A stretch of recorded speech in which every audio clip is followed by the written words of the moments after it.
అంటే తను సమంతకు సంబంధించి ఒక సర్కిల్ ఉంది ఒకటి. తను ఏదైతే రియల్ లైఫ్లో ఫేస్ చేసిందో ప్రాబ్లమ్స్, దానికి తోడు ఇదేదైతే ఈ మెడికల్ ఇష్యూ తనకి ఏదైతే ఉందో ఆటో ఇమ్యూన్ సిండ్రోమ్, సో ఆ టైంలో ఆమెకి బాగా మోరల్ సపోర్ట్ ఇచ్చిన వ్యక్తుల్లో రాహుల్ రవీంద్రన్, చిన్మయి కూడా ఉన్నారు అని నేను వింటూ ఉంటాను. Okay, right right right. So ఆమె దాని నుంచి బయటపడటానికి, ఆమె దాన్ని ఎదుర్కోవడానికి సో మీరు ఎంతవరకు, అంటే మీ సపోర్ట్ కానీ తను పూర్తిగా ఇప్పుడు బయటపడిందని అనుకోవచ్చు? తను there are good days and there are bad days sir. పూర్తిగా అనేది అంటే ఆటో ఇమ్యూన్ ఒక్కసారి వచ్చిందంటే దానికి క్యూర్ అయితే లేదు, కానీ ఫస్ట్ కంట్రోల్లోకి తీసుకురావడం, ఆ తర్వాత కంట్రోల్లో ఉంచడం అనేది ఉంటుంది. అంటే యాక్చువల్గా అది ఎందుకు వస్తుంది అనేది కూడా మనకి కరెక్ట్ రీజన్ ఉంది. రకరకాల ట్రిగర్స్ ఉంటాయి సార్. బట్ కోవిడ్ తర్వాత చాలా మందికి అది ఒక కోవిడ్ సైడ్ ఎఫెక్ట్ అన్నట్టు చెప్తున్నారు. అంటే కోవిడ్ ఒక పాండమిక్ అంటే కోవిడ్ తర్వాత వచ్చిన ఒక silent pandemic auto immune pandemic. నా ఫ్రెండ్ సర్కిల్లోనే శామే కాదు, 2-3 ఉన్నారు. అందరికీ వేరే వేరే టైప్ ఆటో ఇమ్యూన్, కొందరికి చాలా సీరియస్ ఆటో ఇమ్యూన్ కండిషన్స్, కొందరికి అంటే ఇంకో ఫ్రెండ్ ఉన్నాడు, వాడికి సడన్గా జస్ట్ ఒక్క స్పాట్లో జుట్టు మొత్తం పోయింది, జస్ట్ ఒక్క స్పాట్ లో. సో రకరకాల auto immune conditions flare up అవుతున్నాయి కోవిడ్ తర్వాత. అది వచ్చేస్తుందా జస్ట్ ఒక్క పర్టికులర్ స్పాట్ లో. అదర్ ఫ్రెండ్ ఆఫ్ మైన్ రాలిపోతుంది అనమాట. అవును అవును. అంటే బేసిక్లీ కోవిడ్ వల్ల అది జరగలేదు, కానీ కోవిడ్ వల్ల ఆటో ఇమ్యూన్ ట్రిగర్ అయింది. ఆటో ఇమ్యూన్ ట్రిగర్ అవ్వడం వల్ల అది జరిగింది. సో రకరకాల ఆటో ఇమ్యూన్, అంటే auto immune is no silent pandemic sir. అది దట్స్ ద ప్రాబ్లమ్. శామ్ది ఒక రకమైన చాలా కాంప్లికేటెడ్, నా ఇంకో ఫ్రెండ్ ఉన్నాడు, వాడికి కూడా చాలా complicated. So she's much better now, she's healthy now, and she is such a strong girl sir. అంటే ఎంత మానసికంగా ఎంత వీక్ కనిపించినా సరే, ఏదైనా సరే, షీ విల్ ఆల్వేస్ డూ, చేయాల్సింది ఎప్పుడు చేసేస్తుంది. ట్రీట్మెంట్ తీసుకోవాలంటే రెగ్యులర్గా డిసిప్లిన్డ్గా ట్రీట్మెంట్ తీసుకోవడం, కానీ ఆ ట్రీట్మెంట్ తీసుకుంటూ అది బెటర్ అవుతున్న ప్రాసెస్లో ఎక్కడ తన వర్కౌట్స్ వదలకుండా ఎంతవరకు కుదురుతుందో అంతవరకు చేసింది. సో షీజ్ అంటే నాకు చిన్నప్పటి నుంచి, అంటే we were kids when we met and became friends, and we've sort of gone through adulthood together. And I think the one thing that has not changed in her life is her sense of discipline. అది నాకు కూడా కొంచెం ఉంటే బాగుండేది, కానీ in years ఫ్రెండ్షిప్లో అది మాత్రం నేను నేర్చుకోలేకపోయి. అంటే నాకు నచ్చిన కొన్ని విషయాల్లో నాకు డిసిప్లిన్ ఉంటుంది, బట్ ఆ సెల్ఫ్ కేర్ అనేది ఉంది కదా, ఆ సెల్ఫ్ కేర్ విషయంలో నాకు పెద్ద డిసిప్లిన్ ఉండదు. ఇప్పుడు ఫర్ ఎగ్జాంపుల్ నేను ఒక స్క్రిప్ట్ రాస్తున్నానంటే చాలా డిసిప్లిన్డ్గా రాస్తా, ఇంకే డిస్ట్రాక్షన్స్ లేకుండా. ఒక్కసారి కూర్చున్నానంటే అది ఫినిష్ అయ్యేదాకా అసలు అటు ఇటు కదలను. అలాంటి విషయాల్లో, నాకు నచ్చిన విషయాల్లో నాకు డిసిప్లిన్ ఉంటుంది. బట్ ఈ వర్కౌట్ అనేది అంటే కొందరు నచ్చి చేస్తారు, కానీ నాకు అలాంటి విషయాల్లో అబ్బా ఆ అమ్మాయికి ఉన్న డిసిప్లిన్ అసలు వేరే లెవెల్ అది. అయ్యో. సో అయ్యా luckily she is a fighter. ఏది ఉన్నా ఎట్లా ఉన్నా కానీ ఆ మెడికల్ ఇష్యూ ఉన్నప్పుడు కూడా తను చేస్తూ వచ్చేదే సార్. అస్సలు వర్కౌట్ కానీ, అంటే ఎవరు ఏం చెప్పినా she is trying alternate therapies and treatments and things like that. So ఎవరు ఏం చెప్పినా సిన్సియర్గా కరెక్ట్ టైంకి ఏది తీసుకోవాలో, ఏం ఎక్సర్సైజెస్ చేయాలో, ఏం చేయాలో అంతా చేస్తుంది. So I think one thing all of us friends we always knew was that she will somehow get over it, she will somehow beat it అనేది ఒకటి ఉండింది. అది ఎంత వీక్ ఫీల్ అయినా, ఎప్పుడైనా మరీ వీక్ ఫీల్ అయిందంటే మేమందరం ఉన్నాంగా. సో నాకు తెలిసి సమంతకు తను స్టార్ట్ చేసిన తర్వాత సమంత ఓన్ వాయిస్ ఇస్తున్నా కూడా జనం సమంతనే కాదు కదా సార్, ఇప్పుడు ప్రియాంక చోప్రా, భూమికా చావ్లా, రకుల్, భూమికా చావ్లాకి చెప్పింది, Kajal Aggarwal, all I don't think there is a single heroine she is not. ఇప్పుడు ఈ మధ్య I think Mrunal and Chinmayi ఆ కాంబినేషన్ బాగా సెట్ అయిపోయింది అందరికి. సీతారామం కానీ హాయ్ నాన్నలు కానీ బాగా నచ్చినట్టుంది. బట్ మెయిన్ ఏంటంటే, ఇప్పుడు ఒక సినిమాలో చిన్మయి డబ్బింగ్ చెప్పకపోయినా వేరే వాళ్ళు చెప్పినా సరే, అప్పట్లో హీరోయిన్ వాయిస్ అనేది ఇలా ఉండేది సార్. తమిళ్ కానీ తెలుగు కానీ ఇలా ఒకలా ఉండేది. అప్పుడు బాగా హిట్, అది అందరికి నచ్చిన ఒక ప్యాటర్న్ అది. బట్ ఏ ప్యాటర్న్ అయినా సరే దానికి షెల్ఫ్ లైఫ్ ఉంటుంది, అది మారాల్సిందే. నాకు తెలిసి చిన్మయి వచ్చాక ఆ ప్యాటర్నే మారింది. ఇప్పుడు చాలా మంది వాయిసెస్ వింటున్నాను, వేరే వేరే వాయిసెస్ కూడా వింటున్నాను, బట్ ఓవరాల్ ఒక హీరోయిన్ వాయిస్ అంటే ఇలా ఉండాలి అనేది అది చిన్మయి వచ్చి డబ్బింగ్ చెప్పడం స్టార్ట్ చేశాక మారిపోయింది. So I think that is the biggest compliment for an artist. So credit అది ఎంత ఎక్కిందంటే జనాలకి, ఇప్పుడు అన్ని హీరోయిన్స్ కి వాయిసెస్ యూజ్ చేసేది అలాగే యూజ్ చేస్తున్నారు, అది ఒక బెంచ్ మార్క్. అలా లేకపోతే ఎందుకో తేడా కొడుతుంది. సో ఐ థింక్ దట్ అంటే ఈ విషయంలో తను ఏమన్నా ఇలా చెప్పాలి, ఇలా చేస్తే బాగుంటుందని తను ఏమన్నా దానికి సాధన చేసిందా? ప్రాక్టీస్ చేసి తను ఇప్పుడు నా డైరెక్టర్స్ ఎలా అడుగుతారో అలా చెప్పేస్తారు. నాకు అసలు ఏం తెలియదు, నువ్వు ఏదేదో చెప్తున్నావు అంటది. నేను చెప్తే అరే నీకు అర్థం అవుతుందా, నువ్వు వచ్చి డబ్బింగ్ చెప్పడం స్టార్ట్ చేశాక నీ హీరోయిన్ వాయిస్ ప్యాటర్న్ మారిపోయిందంటే ఏమో నాకు అదంతా లేదని చెప్పి వెళ్ళిపోద్ది. తనకి మా ఇద్దరికి ఏంటంటే కొంచెం కాంప్లిమెంట్స్ ఎవరైనా ఇస్తే చాలా అన్కంఫర్టబుల్ అయిపోతాం. తనకు కూడా అంతే, ఏమో నాకు అదంతా తెలియదు అని చెప్పి వెళ్ళిపోద్ది. So she doesn't know, she's blissfully unaware of the kind of pop culture impact she's had on Tamil and Telugu cinema. Because it is one of the more silent things కదా సార్. అంటే హీరోయిన్ వాయిస్ ప్యాటర్న్ ఎలా ఉంటుంది అనేది టక్కుని అందరు notice చేసే ఒక విషయం కాదు. బట్ మీరు చూసుకుంటే క్లియర్ గా ఒక షిఫ్ట్ వచ్చింది. చిన్మయి డబ్బింగ్ చెప్పడం స్టార్ట్ చేశాక హీరోయిన్ వాయిస్ ఇలా ఉండాలి అనేది ఒక షిఫ్ట్ అయింది. మిగతా వాళ్ళు కూడా దాన్ని ఫాలో అవ్వాల్సిన తప్పని పరిస్థితి వచ్చిందంటారా? తప్పని పరిస్థితి కూడా కాదు, నచ్చి హ్యాపీగా ఫాలో అయ్యారు. అయ్యో ఇలాగే చేయాలని కాదు కానీ ఇది బాగుంది అని ఫాలో అయ్యారు అందరూ. So I think that is her biggest credit. And it's like అలాంటిది ఏదైనా లైఫ్ లో నేను ఒక 10% అచీవ్ చేస్తే చాలా హ్యాపీగా చెప్పాలంటే ఇప్పుడు వస్తున్నటువంటి డబ్బింగ్ ఆర్టిస్ట్ కూడా తను ఒక రోల్ మోడల్ లాగా. I think Chinmayi is a role model for various number of reasons. అంటే నాకు సింగర్ గా కానీ బయట ఎవరు కలిసినా సరే మీ వైఫ్ అంటే మాకు చాలా, ఫస్ట్ అది చెప్తారు, మీ వైఫ్ అంటే మాకు చాలా ఇష్టం అండి అంటారు. అండ్ ఎస్పెషలీ యంగర్ గర్ల్స్ ఎవరైతే ఉన్నారో మాకు చిన్మయి గారు అంటే మేము ఫాలో అవుతామండి, ఆవిడ చెప్పేది అదంతా మాకు చాలా ఇష్టం అండి అని చాలా మంది చెప్తుంటారు. So she's role model. అంటే అన్ని రకాలుగా అబ్సల్యూట్లీ ఐ గెట్ వ్యక్తిగతంగా especially just I'm married to a very very brave person sir. I'm married to a very courageous person. నాకు కొన్నిసార్లు భయం వేస్తుంది ఇంత గెలకాల, అరే ఏంటమ్మా అదే అంట. కానీ తనకి ఏమో తను ఎక్కువ ఆలోచించదు. She keeps it very simple. ఏదైనా ఒకటి తప్పని అనిపిస్తే వెంటనే రియాక్ట్ అవుతుంది. నేను మళ్ళీ తర్వాత పిలిచి కాదు నువ్వు రియాక్ట్ అయింది కూడా తప్పు కదా అంటే కూర్చొని ఆలోచిస్తుంది, అవునా అంటది, మళ్ళీ తను చేస్తుంది. But I'm married to a very very brave person. I don't have even 50% of her courage, sir. And plus నేను బై నేచర్ చాలా పీస్ లవింగ్ టైప్. నేను అరే గొడవలు ఎందుకు రా బాబు, నాకు నా లైఫ్ సింపుల్ గా ఉండాలి, క్లీన్ గా నీట్ గా ఉండాలి. I like happy emotions, I like positive emotions. So మీ ఇంటి వాతావరణం కూడా అలాగే ఉంటుందేమో. తను కూడా ఇంట్లో అంతే, చిన్న పిల్ల సార్. అసలు రాకముందు తను వచ్చాక కూడా the reason I married her, the reason we really connected and the reason we felt we will be happy together is because తన ఇంట్లో అయితే చిన్న పిల్ల తను అసలు. కానీ ఎట్లా అంటే ఆర్టిస్ట్గా మీరు ఫస్ట్ మోడల్, మీరు ఆర్టిస్ట్ కాకముందు డైరెక్టర్ కావాలనుకున్నారు, ఆర్టిస్ట్ అయ్యారు sir. Modelling acting completely by accident sir. నేను ప్లాన్ చేసి ట్రై చేసింది కాదు. అంటే మీ లుక్స్ చూసి మోడల్ గా మీకు ఆఫర్లు వచ్చినాయి. నా లుక్స్ చూసి ఎందుకు వచ్చాయో నాకు తెలియదు కానీ బాంబేలో స్టార్ట్ అయింది. ఆల్మోస్ట్ ఒక 7-8 యాడ్స్ చేసా. బాంబేలో నాకు ఫుల్ టైం జాబ్ ఉండింది. అక్కడే మీ ఫైనల్ చదువుకుంది మీరు? చదువుకున్నది అహ్మదాబాద్ లో చదువుకున్నా, మైకాలో చదువుకున్నా. మైకా నుంచి క్యాంపస్ ప్లేస్మెంట్ నాకు బాంబేలో అయింది. బాంబేలో క్యాంపస్ అడ్మినిస్ట్రేషన్ మీరు చేసింది? అవును సార్, ఎంబీఏ చేశాను. ఆ తర్వాత I did another 1 year micro specialization course in marketing. So అది చేసి బాంబేకి వెళ్ళాను. బాంబేకి వెళ్ళాక ఐ మీన్ నాకు ఫుల్ టైం కార్పొరేట్ జాబ్ ఉంటుంది. సైడ్ బై సైడ్ ఏదో లంచ్ మీటింగ్ లో ఉంటే ఎవరో ఆడిషన్ చేస్తారని అడిగారు. అప్పట్లో బేసిక్లీ ఈ యాడ్స్ లో మోడల్స్ అంటే ఇలాగే ఉండాలి అనేది ఒకటి ఉండింది దానికన్నా ముందు. అప్పుడప్పుడే అంటే 6 foot చూస్తేనే మోడల్ అని అనిపిస్తారు. ఒక అడ్వర్టైజ్మెంట్ లో ఒకరిని పెడుతున్నామంటే వాళ్ళకే ఒక ఆస్పిరేషనల్ వాల్యూ ఉండాలి. వాళ్ళు ఇలాంటి వాళ్ళు ఇలాంటి బట్టలు వేసుకుంటున్నారు, నేను కూడా వేసుకోవాలనేది ఆ ప్యాటర్న్ లో ఉండేది.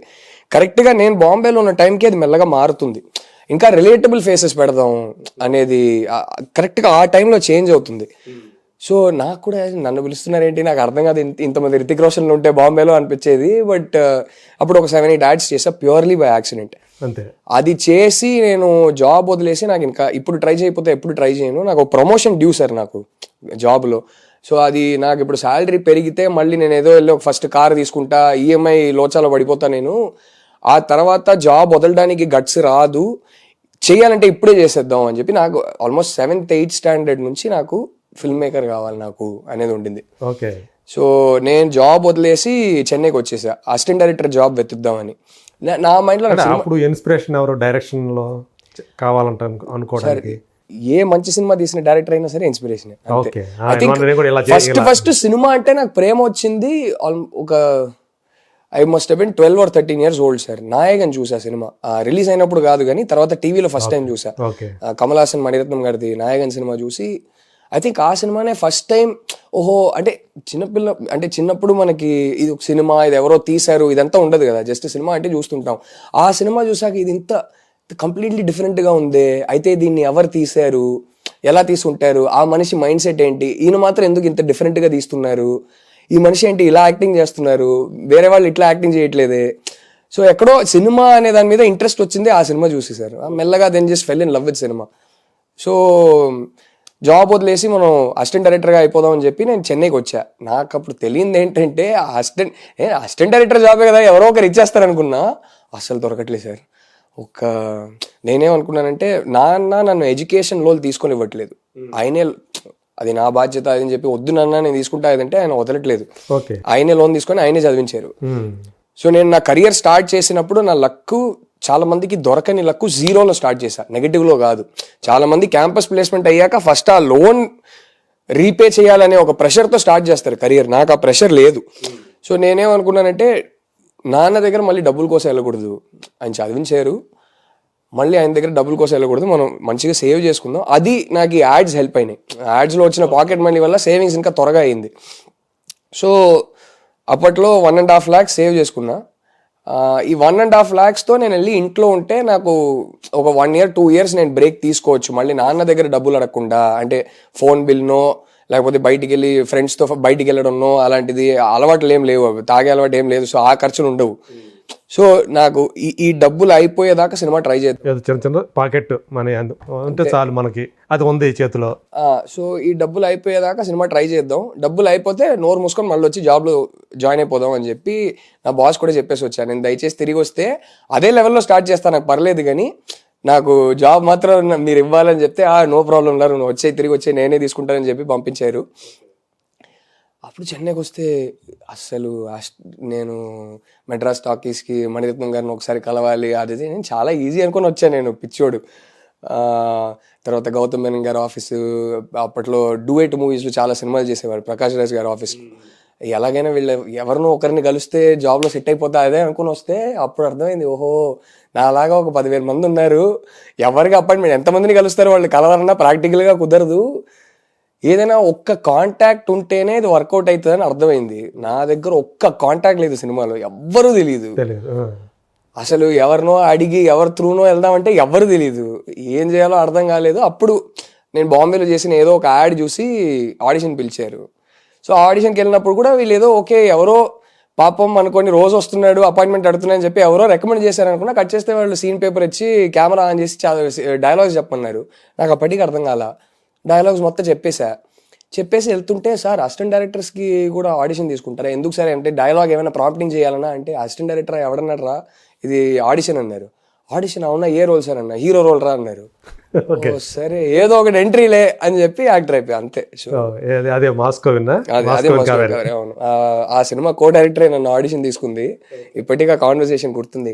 అసిస్టెంట్ డైరెక్టర్ హీరో రోల్ అన్నాక నాకు షాక్, హీరో రోల్ ఇది అనుకోలేదే, సరే ఓకేలే అయిపోయింది, ఏడి అవుదామని వస్తే యాక్టర్ చేసేసారు, హీరోని చేస్తారు. అది కూడా God's been kind sir. I don't know, అంటే నేను మేబీ అసిస్టెంట్ డైరెక్టర్ అంటే ఒక అసిస్టెంట్ డైరెక్టర్ అయి ఉంటే ఫస్ట్ సినిమా ఛాన్స్ దొరకడం, ఒకరిని కన్విన్స్ చేసి ఒక ప్రొడ్యూసర్ తెప్పించుకొని రావడం, ఒక హీరో డేట్స్ తీసుకోవడం అనేది ఎంత కష్టమో నాకు తెలుసు, ఎస్పెషలీ పెద్దగా కాంటాక్ట్స్ ఏం లేనప్పుడు. ప్లస్ అసిస్టెంట్ డైరెక్టర్ అంటే సమ్ శాలరీ వస్తుందో లేదో తెలీదు, ప్రొడక్షన్ బట్టి వచ్చినా అప్పుడప్పుడు ఇస్తారు, బడ్జెట్ దాటిందంటే ఫస్ట్ కట్ చేసేది ఏడీ శాలరీనే. పాపం ఆ వర్గమే చాలా, అంటే అసలు వాళ్ళ ట్రీట్మెంట్ అసలు అడగక్కర్లేదు కానీ అంటే వాళ్ళ దయాదాక్షిణ మీద ఉంటది, అంతేగా డైరెక్టర్స్ దయాదాక్షిణ వాళ్ళే కదా. సో ఎక్కడో ఒక యాక్టర్ అయ్యాను కాబట్టి ఏదో మంచిగా సంపాదించుకున్నాను, ఎక్కువ కష్టపడకుండా మీరు. At least I had decent money, I was able to get married. మీ ఫస్ట్ చెక్ ఎంత తీసుకున్నారు దానికి? ఫస్ట్ యాక్టింగ్ సినిమా అయితే 3 years అయింది సినిమా రిలీజ్ కావడానికి. ఆ సినిమాకి నాకు శాలరీ 10,000. ఓకే, ఇది వెరీ బిగినింగ్. మాస్కో ఎంక్వైరీ సినిమాకి నాకు శాలరీ 10,000 అంతే. ఓకే, అంటే నేను డబ్బులు ఇవ్వకుండా నాకు ఛాన్స్ దొరకడే గొప్ప ఆ టైంలో. సో 10,000 2007 ఎండ్ లో సైన్ చేసే సినిమా, 2008 లోనే స్టార్ట్ అయింది. So first cinema salary 10,000 rupees. అందల్ రాక్స్ చేసేటప్పుడు 1 lakh శాలరీ. సో అప్పట్లో. సో ఆ తర్వాత మెల్లగా పెరిగింది. సో ఎక్కడో like I said financially I was better off because I became an actor, and plus contacts బాగా పెంచుకోగలిగా. అది ఐ థింక్ అసిస్టెంట్ డైరెక్టర్ అయి ఉంటే అలాంటి ఇప్పుడు కాంటాక్ట్ అనేది అసిస్టెంట్ డైరెక్టర్ అయినా కూడా మనం ఇప్పుడు ఒక పెద్ద హీరో సినిమా చేస్తున్నాం, పెద్ద ప్రొడ్యూసర్ సినిమా చేస్తున్నాం అంటే కాంటాక్ట్స్ ఉంటాయి. కానీ ఒక అసిస్టెంట్ డైరెక్టర్ ఫోన్ చేసి నాకు మీ అపాయింట్మెంట్ కావాలి, మీ కథ చెప్పాలంటే వాళ్ళు ఒక 10 సార్లు ఆలోచిస్తారు. బట్ ఒక యాక్టర్గా మనకి డెవలప్ అయ్యే కాంటాక్ట్స్ వేరు. సో ఆ విధంగా చాలా లక్కీ. కానీ తమిళ నుంచి తెలుగు రావడానికి ఏమైనా కొంచెం హెసిటేట్ చేశారా? అప్పటికే తెలుగు వచ్చా మీకు? అసలు ఒక్క ముక్క రాదు సార్, ఏది రాదు. వచ్చాక నేర్చుకున్నా. నేనే అలాగనే డబ్బింగ్ చెప్పానని చెప్పి ఓకే. అప్పుడు చాలా అంటే పట్టుదలతో నేర్చుకున్నా, చాలా పట్టుదలతో నేర్చుకున్నా. Luckily Hanu was very supportive. First cinema Hanu నన్ను నువ్వే డబ్బింగ్ చెప్పరా అని ఎంకరేజ్ చేయకుండా ఉండుంటే ఆ తర్వాత కూడా నా వాయిస్ యూజ్ చేసేవాళ్ళు కాదేమో. బట్ హను నన్ను ఎంకరేజ్ చేసి నాతోనే డబ్బింగ్ చేయించుకోవడం వల్ల అది పెద్ద ప్లస్ అయింది. బట్ అప్పుడైతే అది చివరికి మీరు అక్కడి నుంచి తమిళాన్ని ఆల్మోస్ట్ వదిలిపెట్టేసి తెలుగు ఇండస్ట్రీలో. నా వైఫ్ ఎప్పటికీ చెప్తా ఉంటది, తను actually half Telugu half Tamil Chinmay. But తను ఏదైనా అంటే కూడా హైదరాబాద్ ఏదైనా అంటే నాకు వెంటనే కోపం వస్తాయి. నువ్వు ప్రాపర్ మారిపోయావులే, నువ్వు తెలుగు అబ్బాయి, నేను హైదరాబాద్ అబ్బాయిని అంటది. సో ప్రాపర్ చెన్నై నుంచి వర్క్ చేస్తుంది, మీరేమో హైదరాబాద్ నుంచి వర్క్ చేస్తున్నారు.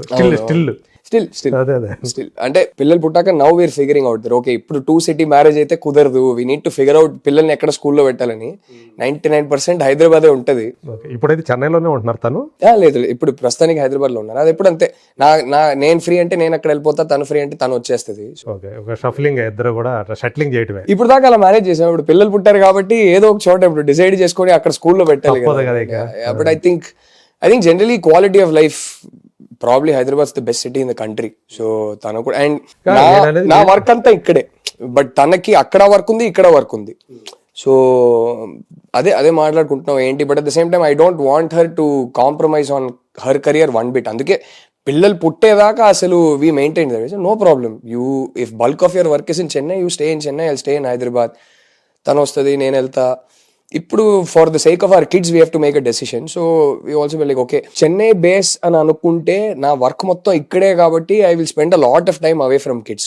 వెరస్ తనకి హైదరాబాద్ లోనూ వర్క్ ఉంది, చెన్నైలోనూ వర్క్ ఉంది. సో హైదరాబాద్ వస్తే కొంచెం, సో ఇక్కడ హైదరాబాద్ అంటే I will get to spend a lot of time with them. She won't spend too much time away from them. So అదే అనుకుంటున్నాం. ఇక్కడ మీకు ఇల్లు ఉందా హైదరాబాద్? అంటే పర్మనెంట్ అంటే we haven't bought a house. చెన్నైలో లేదు, ఇక్కడ లేదు. అది ఎందుకో సారీ లేదు రెంటెడ్ లోనే ఉంటున్నాం. అది ఎక్కడో కొంచెం మాకేంటంటే మనకు కావాల్సినట్టు కట్టుకుందాం, కొనడం కాదు. ఫ్లాట్నో అపార్ట్మెంట్నో కొనడం కాదు. ఆ తర్వాత ఆరామ్సే మనకు మంచి అవుట్ సైడ్ సిటీ అయినా పర్లేదు, మంచిగా మనకు కావాల్సినట్టు కట్టుకుందాం అని కొనడం వద్దు అన్నట్టు ఎక్కడో. సో హ్యాపీగా రెంట్లో ఉందాం, ఒక 3 years ఒకసారి కొత్త ఇంటికి వెళ్దాం, ఆ టైప్. ప్లస్ ఈ మధ్య ఇప్పుడు ఈ గేటెడ్ కమ్యూనిటీస్లో అన్ని అమ్యూనిటీస్ ఉంటున్నాయి. సో హ్యాపీగా ఒక 3-4 years ఉండి కొత్తగా ఏదో వచ్చింది దాంట్లో ఇంకా ఎక్కువ అమ్యూనిటీస్ ఉన్నాయంటే హ్యాపీగా అటు వెళ్ళిపోదాం. But I think next within the 3-4 years we do want to build a house. Hospitality industry is a people liked industry. It gives me the license to be creative and to be a constant learner. I'm lucky to have Sun as my driving force towards my goal.